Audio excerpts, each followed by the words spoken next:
I do not have a death wish. I love my wife and children dearly, and I do not want to get injured.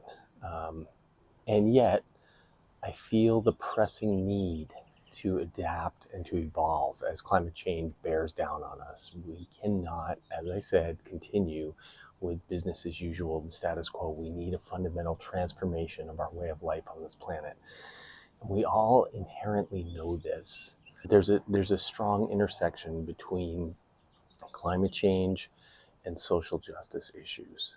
Okay, we can look all around the world and we can see that people love their kids no matter what color their skin is, where they are. They just want a chance at a better life.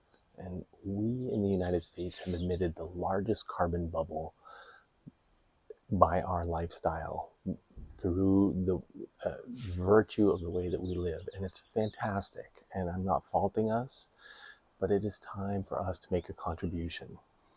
Yves Rossi, French fighter pilot, you've been so inspirational in your work. Richard Browning, also totally inspiring. There are so many people out there that are innovating. There is some risk, but we can develop safe testing platforms and redundant safety systems. The wings behind me are an attempt to develop a morphing wing, a wing that can be flexed. You know, I'm a science teacher, super limited budget. There are cords that can be pulled, and those wings can assume a relative approximation of a great blue heron wing shape. Otto Lilienthal was working on just that idea. He had morphing, flexing wings, and again, his work inspired the Wright brothers. What I see us being able to do with our super strong ultralight materials is develop a carbon fiber skeletal structure that resides inside of an inflatable membrane that provides rigidity and shape to the overall design. And it's effectively a large parafoil. The wings can be flexed and modified.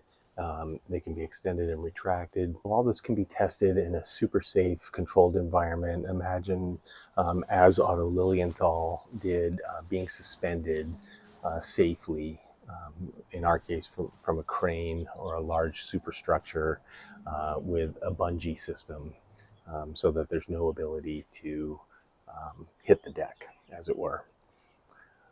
These designs that are floating around in my head are bird inspired. They look like the species we're trying to emulate.